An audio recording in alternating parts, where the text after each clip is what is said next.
And welcome to Mulligan Stew, the podcast, music, film, food, and wine. We have talked to Alan Doyle before about his books. And in this case, we're going to talk to him about his new EP, which is called Rough Side Out. The interesting thing about it, and what makes it part of this story, is as soon as I played it, I thought, who's he been listening to? He's been hanging around somebody, because the Celtic side of his delivery and songwriting has altered slightly and is more country leaning. And that's what's happened. He some of his favorite writers, Donovan Woods included, are some of the best writers in country music today, and he decided to head in that direction. It pairs well with Celtic music from the Maritimes. And there's a cover on the EP as well, and it's one of my all-time favorite John Mellencamp singles. It's called Paper and Fire from Lonesome Jubilee. But it's a big influence. So is Bob Seger and Sheryl Crow and Tom Petty and those guys. He listens to a lot of music. I'll give you the tour dates at the end of the interview, and we'll put it on the website as well. The album, Rough Side Out, is released Valentine's Day, February the 14th. We would like to welcome back to Mulligan Stew, the podcast, the one and only Alan Doyle. I'm in my studio in Nanoose Bay, my friend. And you? I'm like the stereotypical Newfoundlander, stranded in Toronto, lonely, walking the streets, trying to get home. Well, I was following you on social, and when you got to Toronto, there was no bloody way you were going to get on a plane and head for the Maritimes, because they weren't flying, right? Yeah, no, they're still not to Newfoundland. The airport's not even open yet. So I'm trying to get home tomorrow night, and quite honestly, I had 4 or 5 days home, and Thursday I got to turn around and fly again. So I'm one missed flight now away from just saying shag it and staying out. I mean, everybody's having a great giggle about some of the tweets that came out of the Maritimes and the Facebook. Oh, yeah. But it's just, still, it got smacked. That was a major storm. Man, oh man! I mean, I've seen some bad ones at home, but I'm even shocked by the photos and I mean, normally what happens in St. John's, especially, even more so than the west part of Newfoundland, in St. John's, storms are almost always followed by warm weather. So, like, if you get a big fall of snow, guaranteed the next day it's going to be 2 or 3 degrees. That's right. And half it will melt, but it's cold. It's cold, so all the snow's staying there, and it's snowing again tonight. Like, so I got to tell you this. I'm very sad to be missing it. I really am. Like, storm parties are fantastic, but also just, one of the coolest events, of the decade or whatever is happening home, and I'm missing it, and I hate to be missing it. And so, but anyway, everyone seems to be getting along great and moving it along, so my heart is home, as it always is. There you go. Nice to talk to you. You too. We missed you. We sent off John Mann a couple of days ago. And I'm sad to miss it. Yeah. My heart was with you. Yeah, I was. I had a gig in the Caribbean that was a corporate thing, and I couldn't get out of it. But yeah, I mean, I don't need to tell you, of course, and you know as well as me that John and Spirit were practically singular in their influence in my musical life, and then to hear when I was a kid, like to hear Save This House or whatever and watch the video on Much Music or something like that. That was, and I was lucky enough to have influential things back home, right? Like Wonderful Grand Band and Ron Hines and all those guys. But then when I saw Spirit on television, I just went like, well, maybe this is possible nationally, and then when I heard John Cougar Mellencamp, I went, maybe it's possible internationally, and they're just, and then when we met, of course, John and Jeffrey and all the gang instantly make you feel like you're on the team, sure. Right? Yep. As you know, and so I was so grateful for that, and then the struggle, of course, that John and personally went through, with towards the end of his life was hard for us, yet it was inspirational for us all too, I think. And somebody reminded me, like a few days back, of course, that this was John's second brush with death. It is. You will. Yeah, and I was like, oh my God, that is true. So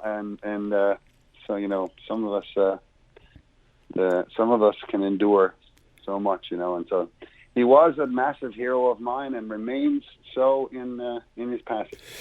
And I'm glad that we all got together at the Commodore, and I'm glad you shot that video. Me too. Yeah, it was like it was just a sort of an inspired moment a week or so in advance. Like I said, with our band, and we recorded a bed track for Home for Rest, and I said, we'll get the principal singers and melody players at the gig, and we did, and we filmed it, and it's just a great coming together of Canadian music community, I figure. Yep. All right, let's talk about Rough Side Out. No, actually, let's do something. I went back and I was looking at Spotify. I looked under Alan Doyle. One of the albums that came out, of course, was inspired by Inspiration for a Week at the Warehouse album of tracks and artists that inspired that music that came out of that session. And one of them, of course, was that you mentioned is Paper and Fire, Mellencamp, Bob Seger, Sheryl Crow, the Del freaking Vikings, Tom Petty and the Heartbreakers, Blue Rodeo, et cetera, et cetera, et cetera. Made sense when you stand back and look at it. What inspired Rough Side Out? I think really an invitation that was extended about, almost a decade ago by some of the members of the Canadian country music community. Like one of the first invites I had into that community was from Dean Brody, and he asked me and the Great Big Sea Boys to play on a song called It's Friday. And because he had written the song, this very modern kind of country song, yet it was tinged with Celtic sounds and Celtic notions, and he wanted actually to have like a Newfoundland vibe on it. So I helped produce that song and sang on it and stuff.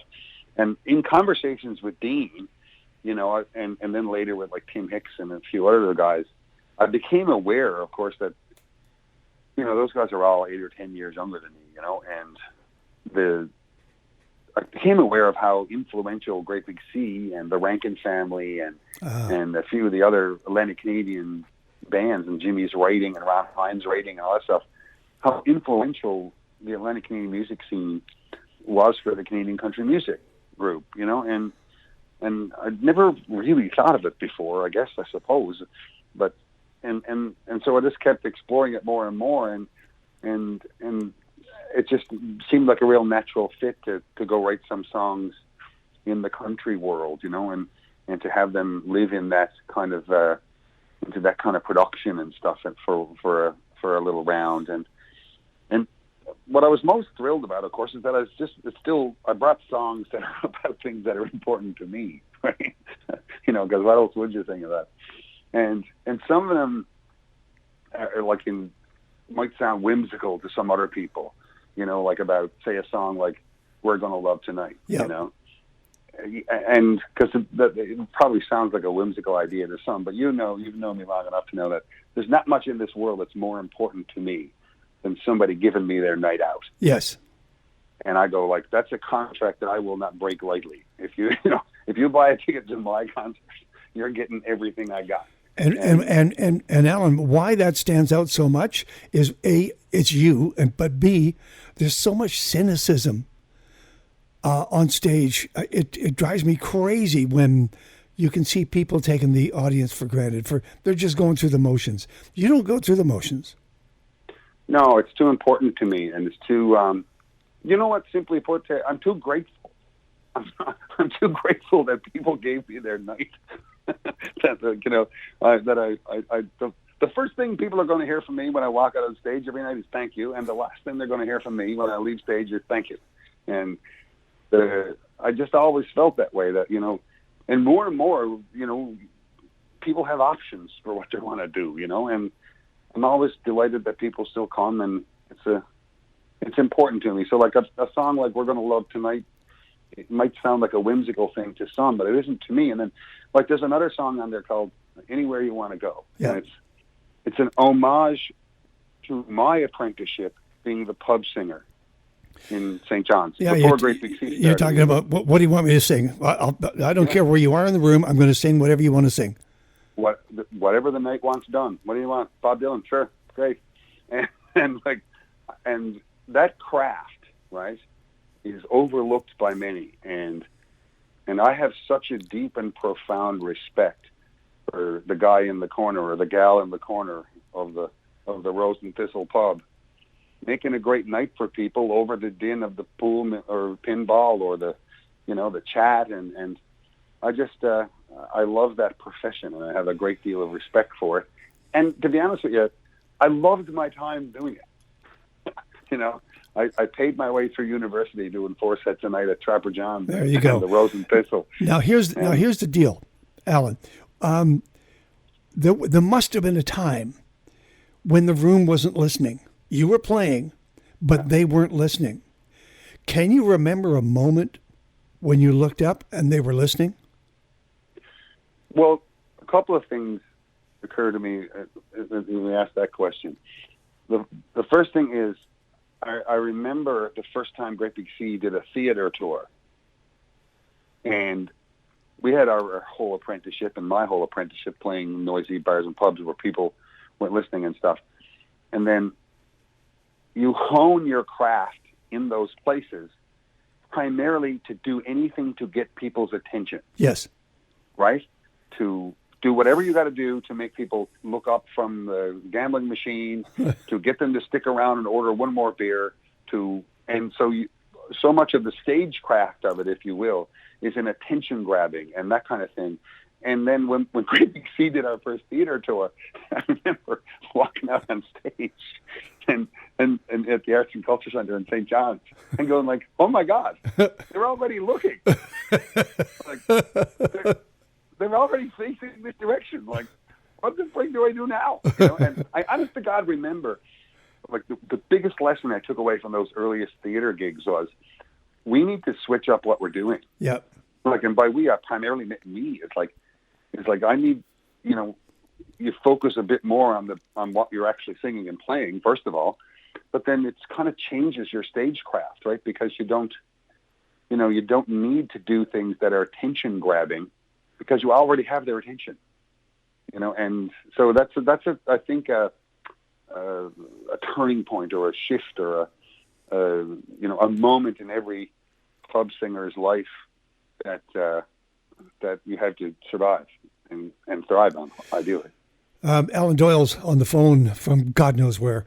The name of the EP is Rough Side Out, which can be a building, which can be a human being. I guess there's a dual meaning there.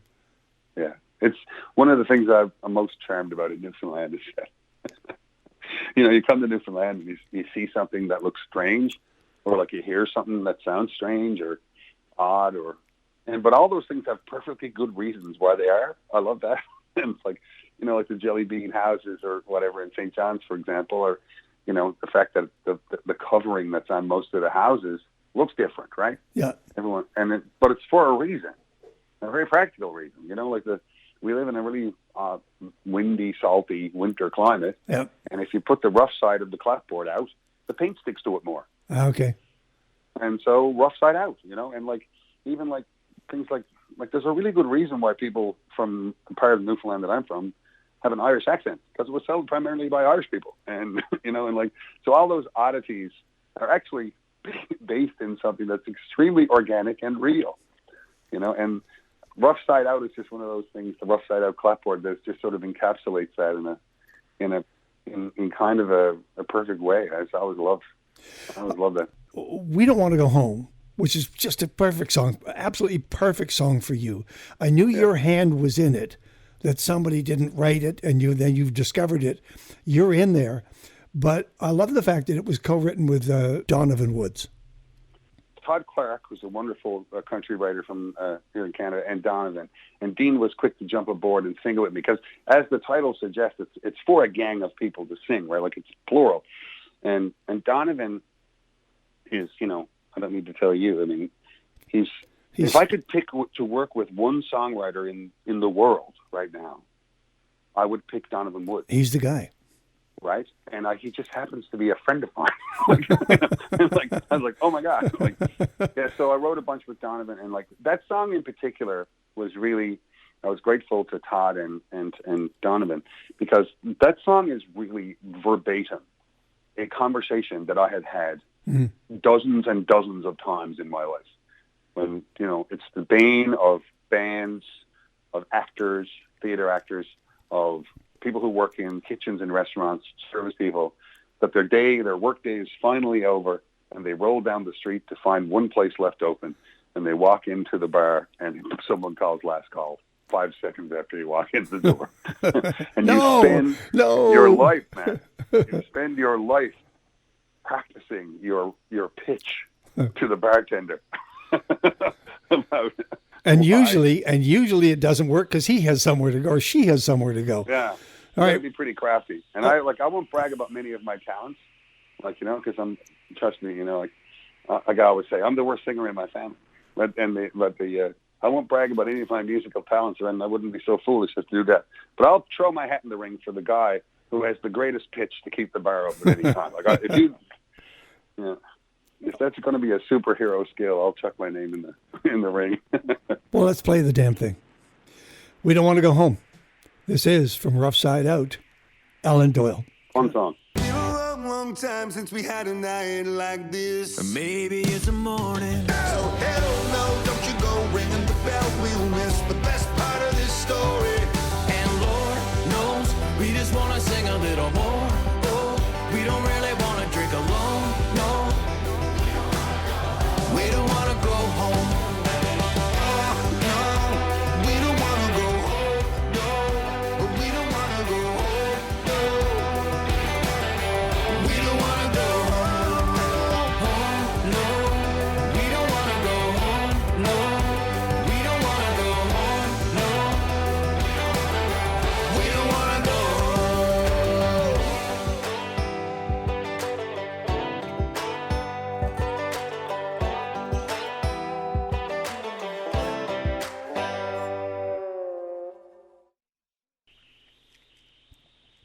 Yeah. Let me come back here. Hold on a second. We Don't Want to Go Home, Alan Doyle. The EP is Rough Side Out. Alan, what's the response been from country radio to that song? I'm glad you asked, because I just looked. I got a note from the good folks at Warner Music Canada. I am a couple of points away on the commercial country radio chart from being in the top 40 on a commercial radio chart. Wow. And I have to tell you, and I'm sure you know, it has been a very long time since I was on a commercial radio chart. And, it's one of the odd things about Canadian commercial radio, isn't it? Is that some of the, the biggest and most successful bands in the country haven't been on a commercial radio station in a very, very long time. They can't get arrested. Yeah. And so that's, one of the things that was most sort of curious, I was most curious about was if, I crafted a few songs in the country vein, would radio play them? And look at that. Alan Doyle might get on the radio yet. We might get in the top 40, bud. Look out. We're going to be famous.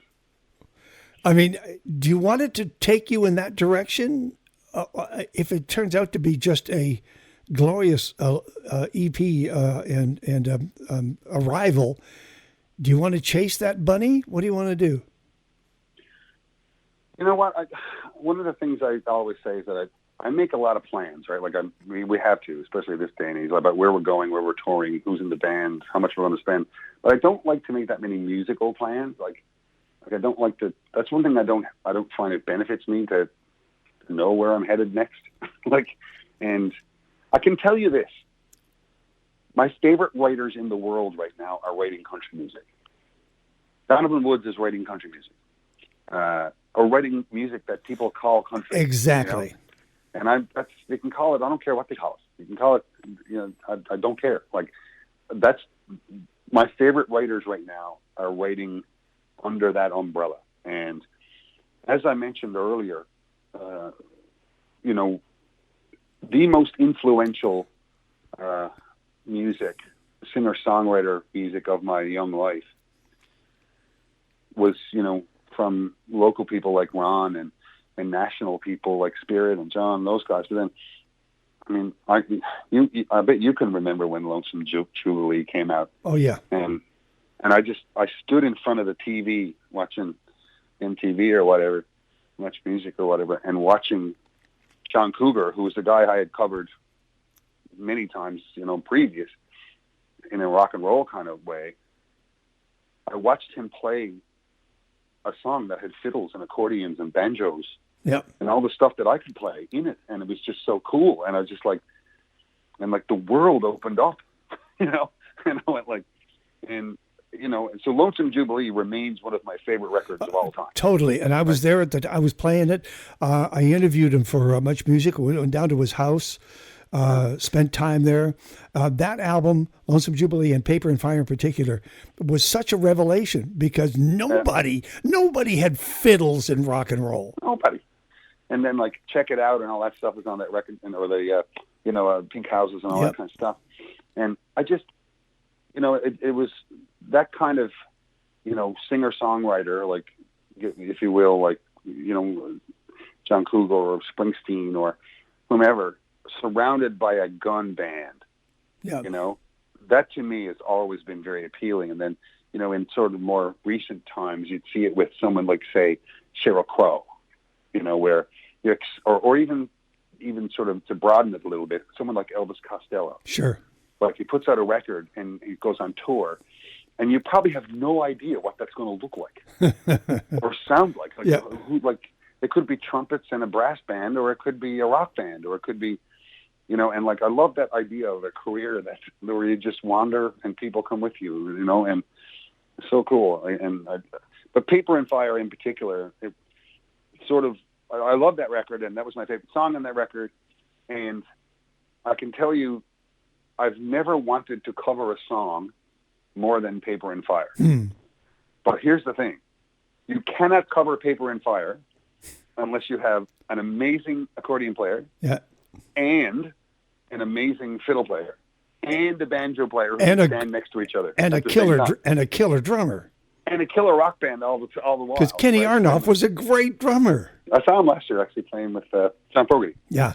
I loved that thing. I love that combination of sounds, but it's just very, very, very difficult to replicate, you know. I mean, and so in the Beautiful, Beautiful Band, of course, I don't need to tell you, but we have the greatest fiddler in the world. So, so we have Kendall and we have Todd Lumley playing accordions and stuff, and you know, I can hack away on a banjo enough to make it go, and it's a thrill to be able to, like, there's a bit of a bravado to it for me, about, like, look how our band can play this song.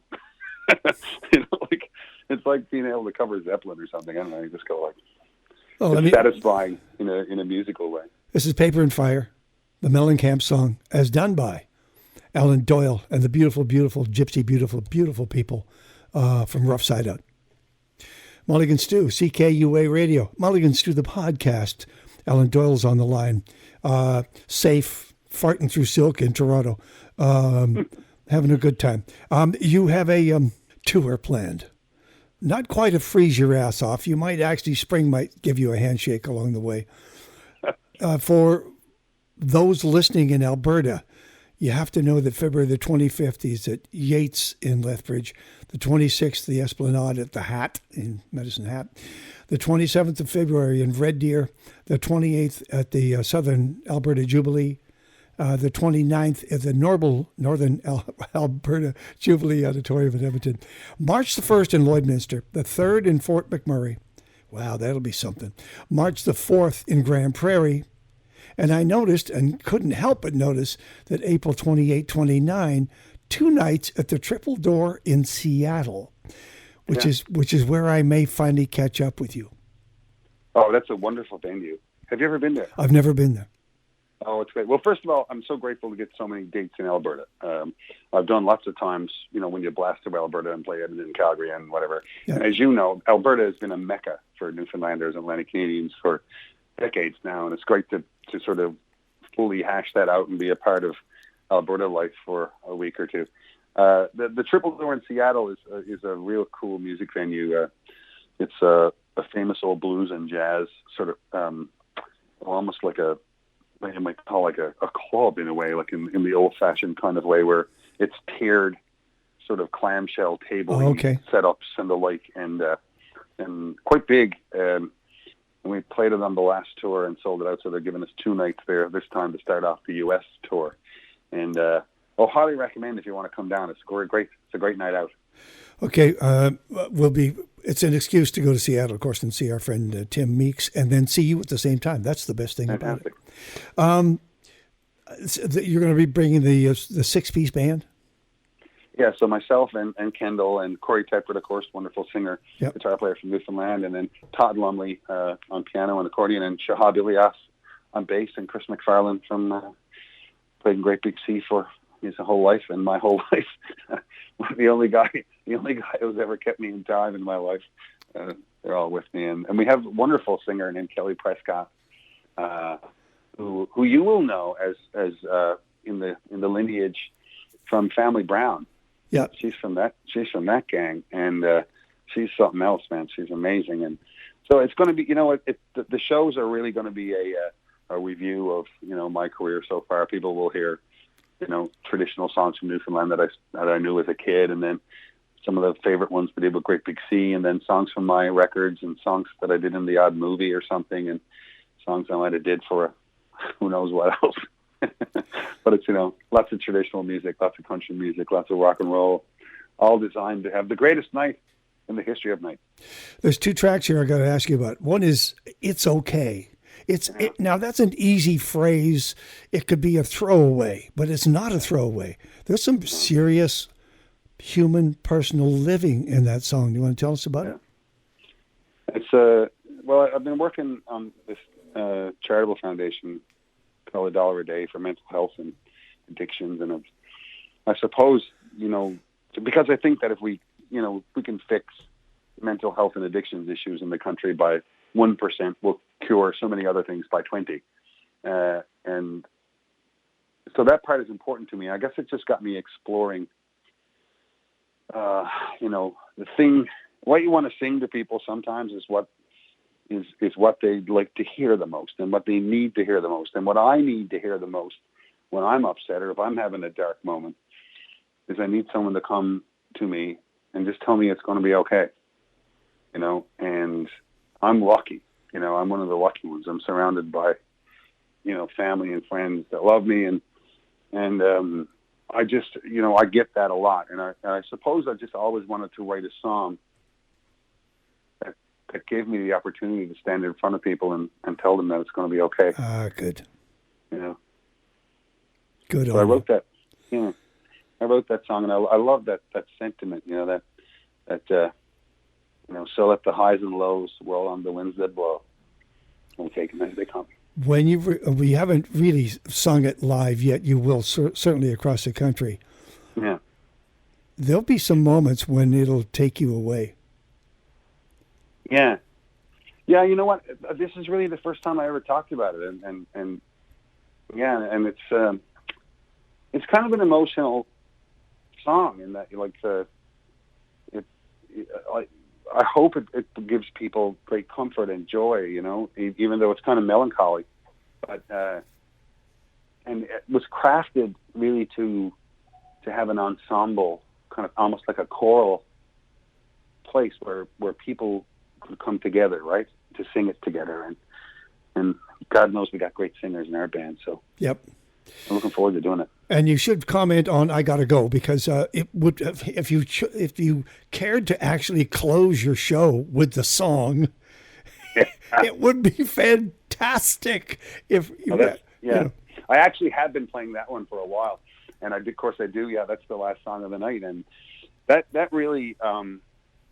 That song, again, it's just like the other ones we spoke of earlier. It's deeply personal, of something that's, again, it might sound whimsical, but it's deeply, deeply personal and incredibly important to me, to let people in on one of the most sort of exciting and tragic things that happens to a singer and a performer daily. And that's that you finally come to an amazing place. You finally got what you wanted, but then you got to leave. Yep. And go roll the dice again tomorrow, and it speaks to that, and it also speaks to, of course, the great sort of dichotomy, if you will, of being someone who loves their home like I do, but of course I live on an island in the middle of the ocean. Yeah. I got to go all the time, right? Almost every job I get starts with an airplane. But would you trade it for the world? No, God, no. I mean, I've never lived anywhere in my life except in land. you know, but I got to go. And like, one of my favorite lyrics, and it's really just like the song really just speaks to the, you know, in that kind of Jackson Browne kind of way, you know, about, you know, the romance of the tour bus coming and going and setting up and tearing down and all that kind of way. But I really love the notion of the bridge in that song, because it has a lyric that's dear to my heart, where it says, the lyric goes, "I'll be looking over my shoulder when we hit the open road, for the only thing that hurts you more than leaving is when you don't." Yep. You know, and that's it. Like the old joke from years ago was always, the only thing worse than being in a touring band is not being in a touring band. Right? and I've always, you know, that's my life, you know, and I'm so lucky to have it, because so many would like to have it. And so I'm glad you brought it up, because I do love that. I love singing that song. It's such an honest thing to say to people as the night is closing. And as you know, like it's not always easy to put your most honest thoughts into a song. Sure. And you know, because they don't sing right, or they don't sound right, or they don't whatever, you know, but that's the challenge. And I really feel like if I was to say something to people, the lyrics in that song are what I'd say. Sure. That's the big win, I think. I love that. You and I have a mutual friend in Russell Crowe, and his country is ablaze with these fires. How can we help him and them? Have you got a couple of suggestions? Well, first of all, I think that the awareness that Russell and his voice has brought to the world of, of if not climate change or whatever, but climate concern, and have everybody like ask themselves and look in their own backyard and see, how we can turn the course here. But I think very practically, there's lots of ways to donate their equivalent to the Red Cross and their first responders and all that. And, I've been watching very carefully online because I met Steve Irwin through Russell and Terry, his lovely widow, and their children. And of course, the work that they're doing at the Australia Zoo is incredible. And people could donate there and help them through their charitable causes. And, because it's such a beautiful part of the world, and they're such beautiful people, and it just breaks my heart to see what I'm seeing. Well, I'm glad he's there, because they need leaders in that country. I'm going to check on the wine industry as soon as I hang up. I'm going to head for the Barossa Valley on the phone. Oh, yeah, I never thought about that. Yeah, I wonder. It must be. I want to see what's going on there as well. Oh, it can be. I haven't read stories yet, but they'll have to deal with smoke taint, that's for sure. We'll see what happens. Yeah. You mentioned, and I should have picked up on this, your charitable, the support for addiction and mental health. Apparently, you've set it up so that if you buy tickets in advance for your tour, $1 from that ticket goes to them? Right. That's right, yeah. So the Dollar a Day Foundation is a very transparent, kind of simple little idea myself and a few friends had, that if people have $1, that if they give it to this foundation, we'll take that whole $1 and we'll just give it to one of the many mental health and addictions frontline facilities that are working across the country. And then, if we all pool, like, for example, the one in Vancouver that I spent a day at is very close down by the Warehouse Studio there, where the Salvation Army's Harbor Light program. And that's an addictions facility to help people, kick the biggest scourge in the drug world that we've ever seen. Yep. And so we do a donation to that one. And, there's another Street Reach program in St. John's, and, a suicide prevention facility and program out of Alberta. And then it's around the country because it affects us all. And it's just really, really designed not just to collect dollars, but to make everybody feel like they're a small part of the solution for a big problem. And so a Dollar a Day Foundation. Okay. Do you have time to write a book? You know what? I got to. I took the money. You signed the paper. I did so. I do. I'm scheduled to submit a draft of a book early in the fall, right? So I had to.